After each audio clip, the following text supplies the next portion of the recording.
Tsindromy tsy andeha etany mitsy amindra tsaratsara kokoa noho ny teo aloha avy nitrosanao aminao tompony de zay tonto miala ilany kosiko anao fa efa io atananao io ny masoandro amam-bolana azomenao tolana enao ihany no nitolona ho anao mivola fitaterim-po fanary nefa zandevoziny tovozany amin'ny lalina soty ka tsaony katsy mety raha mikatso ny seraka soy amin'ny sary pozitiva ny saina ka feony fatafana fazendrasana ho avy radema menina mihitsy kosimaika fa tsy miraika amin'izay taitaitra nefa tsy mihetsika nietitra ihany no fitsony vadininy ny kajony apitsony fitolasy fitovavy zany efa azoko anaty rima tsara tsodrany ny dikany teny lalako aza tikaina fa tsy refeko omeko anao ambongato ny ora io ny mety aminao de zany olona hafa sa mihitsy mipamorona tenisiny so rehetrako napainina spofiny andriamanitro miondrika ambany ty ambany ho fanatsana hofahofatanana ho an'izay nandrosina dinka natokana azy natakona aza niezaka tsy koa satria efa io atokona ambaravarany ongelatra tentana mikopaka fa miandry anao sao tontolo sao hitondrao sika tsiramamy izy mamony tsara rehefa miala sasatra mavalaka konany sao tontolo sao mba te hanala kely maivana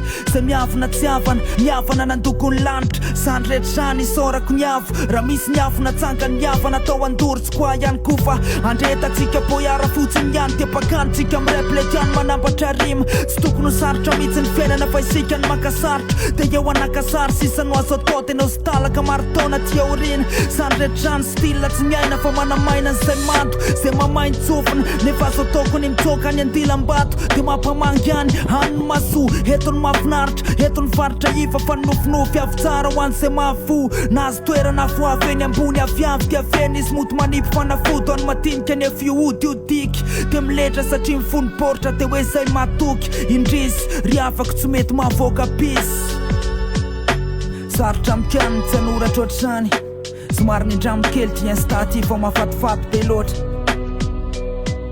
klasika fa tsy rapy leka